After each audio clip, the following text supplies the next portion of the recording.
இந்த மாதிரி மூளையை தாண்டி வேலை செய்யும்போது அது என்ன பண்ணுது, உங்களுக்காக உழைச்சி அதுக்கு தேவையான டயர்டாகி அதுக்கப்புறம் அது நினைவு சுரபிகளை அதை கட்டுப்படுத்தி அதையும் நிறுத்தி நான் முழிச்சு தான் இருப்பேன்னு கண்ட்ரோல் பண்ணி அதுக்கப்புறம் அதுக்கு மிகப்பெரிய ஒரு ஒர்க்கையும் கொடுத்து டயர்டாக்குனா அது என்ன ஆகும். இந்த நேரத்தில் தூக்கம் வருதுங்கிறது இல்லாமல் நம்மளே பண்ணி கடைசியில் அந்த சுவிட்சும் அடுத்த ஒரு ஸ்டேஜ் பரவாயில்ல, நம்ம நினைக்கிற மாதிரி நம்ம தூங்கிக்கலாம் முழிச்சிக்கலாங்கிற ஒரு கட்டம் வந்தாலும் அதுவே ஆபத்தை முடிக்கும். ஒரு டீஸ்பூன் சூடான பாலில் கலக்கி குடிச்சு பாருங்கள்.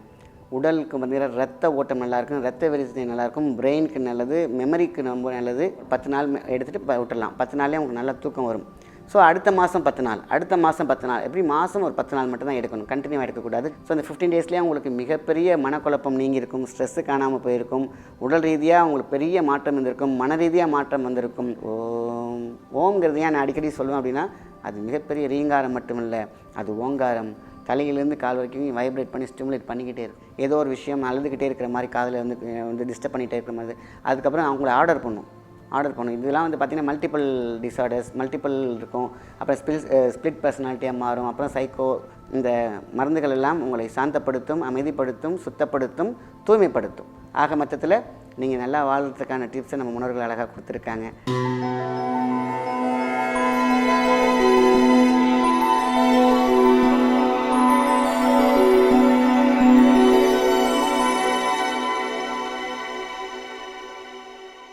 வணக்கம், உங்கள் மாயன் செந்தில்குமார். இன்றைய மருத்துவ பகுதி மிகவும் முக்கியமானது.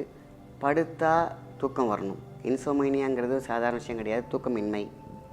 ஏன் தூக்கமின்மை அப்படின்னு கேட்டிங்கனாக்கா, ஒரு ஸ்டேஜ் அந்த காலத்துலலாம் வந்து பார்த்திங்கனாக்கா கரண்ட் கிடையாது. 5 மணிக்கு சூரியன் 5:30க்கெலாம் சூரியன் மறைஞ்ச உடனேயே அங்கே யாருக்கும் லைட் கிடையாது. விளக்க வச்சுட்டு கொஞ்ச நேரம் இருப்பாங்க. அதுக்கப்புறம் 7 மணிக்கெலாம் எல்லோரும் தூங்கிடுவாங்க. அவ்வளோதான் இருக்கும் அவங்களுக்கு ஒர்க். ஆட்டோமேட்டிக்காக என்ன ஆகுனாக்கா, சூரியன் மறைஞ்ச உடனேயே ஆட்டோமேட்டிக்காக அவங்களுக்கு விட்டமின் டி வந்து பார்த்திங்கனாக்கா அதோட பவர்ஃபுல் குறைஞ்ச உடனே ஆட்டோமேட்டிக் சரன்னு தூங்க ஆரம்பிச்சிடும். இது அவங்களுடைய வாழ்க்கை எவ்வளோ தூரத்துக்கு முன்னேறிச்சுன்னு கேட்டிங்கன்னா 100 ஆண்டுகள் மேலே வாழ்ந்தாங்க. இது அந்த காலத்தில். விளக்குங்கிறதுக்கு முன்னாடியே பார்த்திங்கன்னா இருக்குன்னா வேறு வழியே இல்லை, படுத்துருவாங்க, அப்படியே தூங்கிடுவாங்க. ஸோ அவங்களோட வாழ்க்கை வந்து தரமாக நல்லா இருந்துச்சு, பிரெயினுக்கு ரெஸ்ட் இருந்துச்சு. இன்னும் இப்போ கிடையாது. நிறையா லைட்ஸு. ஒரு 10 மணிக்கு வந்தாங்க, அதுக்கப்புறம் நிறைய டிவி, அதுக்கப்புறம் 12, 1, 2, 3 இப்படி ஆகிடுச்சு. இன்றைக்கி இந்த ஸ்மார்ட் ஃபோன்லாம் வந்துச்சு. இன்னும் அதிகமாக பார்த்திங்கன்னா விடிய அதை பார்க்க ஆரம்பிச்சிட்டாங்க. ஸோ கண்ணு டயர்டாகி தூங்குறது வேறு, இயற்கையாக தூங்குறது வேறு. இதுதான் நம்ம தெரிஞ்சுக்கணும் போதோ. ஸோ இந்த டோபோமின் பாயிண்ட்டுக்கு கீழே என்ன ஆகுன்னு கேட்டிங்கன்னா ஆன் ஆஃப் சுவிட்ச் இருக்கும். ஆட்டோமேட்டிக்காக பிரெயின் வந்து நீ தூங்குனாக்கா அதை ஆஃப் பண்ணிவிட்டு போயிட்டே இருக்கும். அதுக்கப்புறம் நீங்கள் நினச்சாலும் அப்படியே தூங்கிடுவீங்க. ஆட்டோமேட்டிக்காக ஆஃப் பண்ணிவிட்டு அவ்வளோதான். இன்றைக்கி ஆஃபீஸ் க்ளோஸ், லைட்லாம் ஆஃப் பண்ணிவிட்டு எல்லாம் வெளியில் கிளம்ப வேண்டியது தான். அந்த வேலையை மூளை பண்ணும். ஆனால் நம்ம மூளையை ரூல் பண்ண ஆரம்பிச்சிட்டோம். இப்போல்லாம் என்ன ஆகுது, மூளையை ரூல் பண்ண லைஃப் டெக்னிக்கு வேறு. இந்த மாதிரி மூளையை தாண்டி வேலை செய்யும் போது அது என்ன பண்ணுது, உங்களுக்காக உழைச்சி அதுக்கு தேவையான டயர்டாகி அதுக்கப்புறம் அது நினைவு சுரபிகளை அதை கட்டுப்படுத்தி அதையும் நிறுத்தி நான் முழிச்சு தான் இருப்பேன்னு கண்ட்ரோல் பண்ணி அதுக்கப்புறம் அதுக்கு மிகப்பெரிய ஒரு ஒர்க்கையும் கொடுத்து டயர்டாக்குனா அது என்ன ஆகும், மோடம் ஹீட் ஆகி சீக்கிரமாகவே பிரெயின் ட்ரெயின் ஆகி ஸ்ட்ரோக் வந்துடும். அடுத்து கண் பார்வை, அதுக்கப்புறம் காது கேளாமை, இப்படி தனித்தனியாக போகும். இதெல்லாம் தாண்டி தூக்கம் இல்லை. அந்த பட்டன் இருக்குது பார்த்திங்கன்னா, ஆன் ஆஃப் பட்டன், அது சுவிட்சை வந்து செயலிழந்து போயிடும். அப்போது என்ன பண்ணுவோம், நம்ம தூக்க மாத்திரையை போடுவோம். செயற்கையாக பண்ணும்பொழுது நம்ம அந்த பட்டனை வந்து நம்மளே இப்படி ஆஃப் பண்ணுறோம். எப்போ நம்ம நினைக்கிறோமோ அதுக்கப்புறம் ஆன் பண்ணுறோம். இந்த ஸ்டேஜுக்கு கொண்டு வந்துட்டோம். ஏன்னா அந்த ஸ்ப்ரிங் போயிடுச்சு. இப்போ ஆஃப் அப்படின்னா ஆஃப் ஆகிடுச்சுன்னா தூங்கிக்கிட்டே இருப்போம். தூக்க மாத்திரை போட்டு ஆன் அப்படின்னாக்கா ஆன் பண்ணி வச்சுருவோம். அது எப்போ வேணால் நம்ம தூக்கமே வராது. அப்போது ஆட்டோ சிஸ்டமாக மாற்றணும் இல்லையா. இந்த நேரத்தில் தூக்கம் வருதுங்கிறது இல்லாமல் நம்மளே பண்ணி கடைசியில் அந்த சுவிட்சும் அடுத்த ஒரு ஸ்டேஜ் பரவாயில்ல, நம்ம நினைக்கிற மாதிரி நம்ம தூங்கிக்கலாம் முழிச்சிக்கலாங்கிற ஒரு கட்டம் வந்தாலும் அதுவே ஆபத்தை முடிக்கும். ஒரு மொபைல் வந்து கண்டினியூவாக பண்ணால் ஹீட் ஆகும்ல, அதே மாதிரி தான் மூளை ஹீட் ஆகும். அதுக்கப்புறம் பார்த்திங்கன்னாங்க பிட்யூட்டரி கிளாண்டு பார்த்திங்கன்னா ஒரு தண்ணியில் அழகான ஒரு குழந்தை கர்ப்பப்பையில் இருக்கிற மாதிரி தண்ணியில் இருக்கும். அந்த தண்ணி வற்றி போயிடும். தண்ணி வற்றி போச்சுன்னா, கர்ப்பப்பையில் இருக்கக்கூடிய தண்ணி வற்றி போச்சுன்னா எவ்வளோ டேஞ்சர். இந்த குழந்தைக்கு உயிருக்கு ஆபத்தாகும் இல்லையா. அதேமாரி தான் வாழ்கிற உயிருக்கு ஆபத்தாகும். இதெல்லாம் யாருக்குமே தெரிஞ்சிக்காமல் நம்ம மொபைலில் அதிகம், லேப்டாப் அதிகம், ஒர்க்கு, இந்த மாதிரி விஷயங்கள்லாம் போயிட்டுருக்கோம். ஸோ இதனால தான் பிரச்சனை. ஸோ தூக்கமின்மைக்கு மிகப்பெரிய ஒரு மருந்தை நம்ம முன்னோர்கள் விட்டுட்டு சென்றிருக்காங்க. என்ன அப்படின்னு பார்த்தீங்கன்னாக்கா, நமக்கு 2 பவுடர் இன்றைக்கி சொல்கிறேன். மாறி எடுக்கணும். நைட் தூங்கும் போது சாப்பிட்டுட்டிங்களா, ஒரு பவுடர் பாலில், அடுத்தது 2. அது என்ன பவுடர் அப்படின்னு கேட்டிங்கனாக்கா, ஜாதி பத்திரி பூ. ஜாதி பத்திரி பூ அப்படி நாட்டு மருந்துகளே கிடைக்கிது. மிக மிக மிக அற்புதமான உடலுக்கு உறுதி.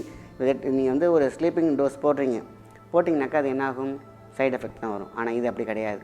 ஜாதி பத்திரி பூவை வாங்குகிறோம், இன்னும் கொஞ்சம் வீட்டில் நல்லா காய வச்சா நல்லா ஒரு அப்பளம் மாதிரி நல்லா காஞ்சிரும்.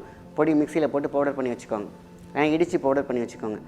1 டீஸ்பூன் சூடான பாலில் கலக்கி குடிச்சு பாருங்கள். உடலுக்கு பார்த்திங்கன்னா ரத்த ஓட்டம் நல்லாயிருக்கும், ரத்த விருத்தி நல்லாயிருக்கும், பிரெயினுக்கு நல்லது, மெமரிக்கு ரொம்ப நல்லது, குழந்தைங்களுக்கு நல்லது. ஸோ குழந்தைங்க அப்படின்னாக்கா 10 வயசுக்கு மேலே சும்மா 1/4 டீஸ்பூன் பாலில் மிக்ஸ் பண்ணி கொடுக்கலாம். நல்லா தூங்குவாங்க, ரெஸ்ட் இருக்கும். நிறைய இன்றைக்கி வந்து சுமைகள் அவங்களுக்கு இருக்குது, அதை எதிர்கொள்ளக்கூடிய சக்தி கிடைக்கும். பெரியவங்க இருக்காங்க, அவங்களுக்குலாம் பார்த்திங்கன்னா 1 டீஸ்பூன் முழுசாகவே எடுக்கலாம். இது ஒரு நாள். ரொம்ப தூக்கமே இல்லை, ரொம்ப அவதிப்படுறேன், தூக்கமே எனக்கு சுத்தமாக இல்லை, எனக்கு பிரச்சனைகள் அதிகமாக இருக்குது அப்படிங்கிறவங்க ஜடா மஞ்சள் கேப்சூலாகவே கிடைக்கிது. நீங்கள் வந்து சித்தா ஸ்டோரில் போயிட்டு ஜடா மஞ்சள் கேப்சூல் கேட்டிங்கன்னா தருவாங்க. அந்த கேப்சூல் ஒரு 2 ஏன் நல்லா பெருசாக இருக்கும், 2 டேப்லெட் போடலாமான்னு பயப்படுவாங்க சில பேர். ஒன்றுமே இல்லை, 1 டீஸ்பூனோட அளவு தான் 2ஆக கொடுக்குறாங்க. ஒரு tablet 1/4 teaspoon, 2 டேப்லெட்னா 1 teaspoon. So teaspoon எடுக்க முடியாது, கேப்சூலை ஈஸியாக முழுகிடலாம் அப்படிங்கிற காரணத்தினால 2 டேப்லெட் நைட்டு. ஒரு நாள் ஜாதிபத்திரி பூ பாலில், இன்னொன்று டேப்லெட்டாக இருந்தால் டேப்லெட்டை நேராக போட்டு தண்ணி குடிச்சிக்கோங்க. இல்லை பவுடராகவே ஜடா மஞ்சள் வாங்கி நான் சலித்து வச்சுருக்கேன் அப்படின்னு கேட்டிங்கனாக்கா ஜஸ்ட்டு நீங்கள் வந்து பால்லையே எடுக்கலாம், சூடான பால்லையே. ஆனால் ஜடா மஞ்சள் எடுக்கும் பொழுது நம்ம ஒரு 10 நாள் எடுத்துகிட்டு விட்டுடலாம். 10 நாள்லேயே உங்களுக்கு நல்லா தூக்கம் வரும். ஸோ அடுத்த மாதம் 10 நாள், அடுத்த மாதம் 10 நாள், எப்படி மாதம் ஒரு 10 நாள் மட்டும் தான் எடுக்கணும், கண்டினியூவாக எடுக்கக்கூடாது. ஜடா மஞ்சள் நாட்டு மருந்து கடையிலே கிடைக்கிது. ஜாதிபத்திரி பூவே எனக்கு போதும், இதுவே சூப்பராக இருக்குது அப்படின்னாக்கா ஜாதிபத்திரி பூ சூப்பராக இருக்கும், உடம்புக்கு நல்லது, இதுவும் உடம்புக்கு நல்லது தான். ஸோ 2 மெத்தட் உங்களுக்கு சொல்லியிருக்கேன். எது உங்களுக்கு ஆப்டாக பொருந்ததோ அதை அப்படியே கண்டினியூ பண்ணலாம். ஜடா மஞ்சளை பொறுத்த வரைக்கும் அதிகபட்சமாக 15 டேஸ் எடுக்கலாம். ஒரு 15 டேஸ் நீங்கள் லீவ் விட்டுறணும். ஸோ அந்த 15 டேஸ்லேயே உங்களுக்கு மிகப்பெரிய மனக்குழப்பம் நீங்கியிருக்கும், ஸ்ட்ரெஸ்ஸு காணாமல் போயிருக்கும், உடல் ரீதியாக உங்களுக்கு பெரிய மாற்றம் வந்திருக்கும், மன ரீதியாக மாற்றம் வந்திருக்கும். ஆக அதோடய வாசமே சூப்பராக இருக்கும் ஜடா மஞ்சள். இப்போ ஜாதிபத்திரி பூ அதே மாதிரி தான். இந்த 2ல் எது உங்களுக்கு சூட் ஆகுதோ நீங்கள் குடிச்சு பாருங்கள், அதை அப்படியே கண்டினியூ பண்ணலாம். ஸோ இதை வந்து வாழ்க்கை ஃபுல்லாக எடுக்கணுமா, தேவையில்லை. ஒரு 48 நாள் எடுத்துகிட்டு நீங்கள் உங்கள் பிரச்சனை எல்லாம் பார்த்தீங்கன்னா தூக்கமின்மை, இன்சோமனியான்ற மிகப்பெரிய ஒரு பிரச்சனை உங்களை விட்டு போயிருக்கும். ஏதோ ஒரு மன தைரியம் இருக்கும், ஏதோ ஒரு பலம் பக்கத்தில் இருக்கிற மாதிரி இருக்கும், கண் நல்லா தெரிய ஆரம்பிச்சிருக்கும். ஸோ உங்களோட மனம் பார்த்திங்கன்னா ஒரு குழப்பத்துலேருந்து தெரிய ஆரம்பிச்சிருக்கும். காரணம் நம்ம ஸ்ட்ரெஸ்ஸை உடச்சிட்டாலே ஆட்டோமேட்டிக்காக மனசு நல்லாயிருக்கும், ஆன்சைட்டியை உடச்சிட்டா நல்லாயிருக்கும். ஆக மொத்தத்தில் அந்த நேரத்தில் தெளிவான ஒரு சிந்தனை இருக்கும். ஆக தூக்கமின்மைக்கு காரணம் ஸ்ட்ரெஸ்ஸையும் நம்ம போட்டு குழப்பி வச்சுருக்கோம், பிளாக் ஆக்கி வச்சுருக்கோம், குப்பையாக்கி வச்சுருக்கோம். மனம் ஒரு செம்மையானால் வாழ்க்கை நன்றாக இருக்கும். ஆனால் இன்று குப்பையாகி கிடைக்கிறது. அதுக்கு இந்த மாதிரி மருத்துவம் சூப்பர்.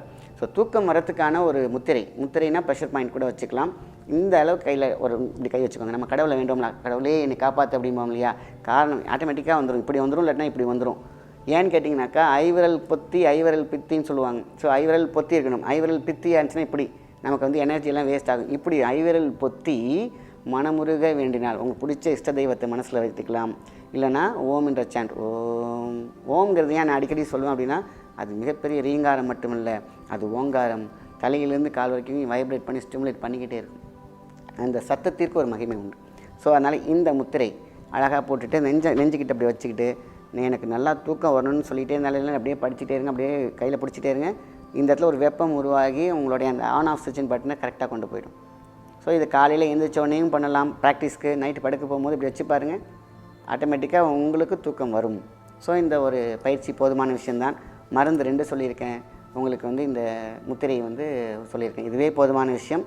இதுவே ஆழ் மனதை ஒருமைப்படுத்தும். ஆழ் மனசில் இருக்கக்கூடிய குப்பையெல்லாம் தூக்கி போட்டுரும். ஆழ் மனசில் இருக்கக்கூடிய பிரச்சனைகள் தான் ஆலோஜினேஷன்.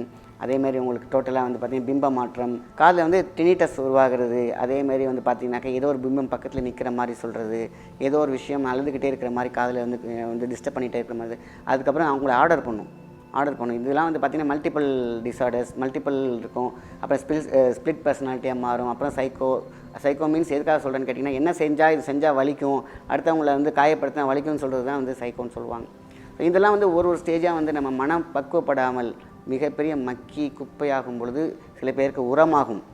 ஆனால் மனசு குப்பையானுச்சுன்னா உரம் ஆகாது, நம்ம உடம்புல இருக்கக்கூடிய உரம் தான் போய்விடும், இந்த தைரியம் போயிடும். ஸோ தைரியம் போச்சுன்னா ஆட்டோமேட்டிக்காக பயம் வரும். பயம் என்ற பூதம் உள்ளே வந்து விட்டால் ஆன்சைட்டி என்ற பூதம் தலை தூக்கிவிடும், ஸ்ட்ரெஸ்ஸுங்கிற பூதம் தலை தூக்கிவிடும். 2 பூதம் உள்ளே வந்துச்சுன்னா நம்மளுடைய பஞ்சபூதமும் அடி வாங்கிவிடும். ஸோ இந்த மருந்துகள் எல்லாம் உங்களை சாந்தப்படுத்தும், அமைதிப்படுத்தும், சுத்தப்படுத்தும், தூய்மைப்படுத்தும். ஆக மொத்தத்தில் நீங்கள் நல்லா வாழ்கிறதுக்கான டிப்ஸை நம்ம முன்னோர்கள் அழகாக கொடுத்துருக்காங்க. அதுதான் நான் உங்களுக்கு சொல்லிகிட்டு இருக்கேன். நல்ல விஷயத்தை மற்றவங்க ஷேர் பண்ணுங்கள். நன்றி, வணக்கம்.